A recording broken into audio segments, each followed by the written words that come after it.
उभाटाचे मुख्य प्रवक्ते संजय राऊत खऱ्या अर्थाने राजकीय अज्ञानी माणूस आहे, हे नक्कीच आहे.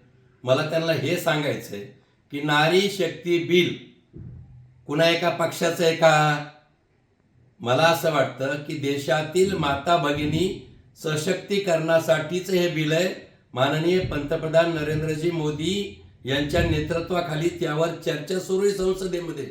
आणि तुम्ही आज काय म्हणतात की भाजपाचं शक्ती बिल आहे हे. मला असं त्यांना सांगायचे की थोडी लाज तरी वाटू द्या. तुम्ही जर या बिलाला भाजपा शक्ती बिल असं म्हणणं म्हणजे खऱ्या अर्थाने या देशातील राज्यातील माता भगिनीच्या सन्मानाचा फार मोठा अपमान तुम्ही केलाय.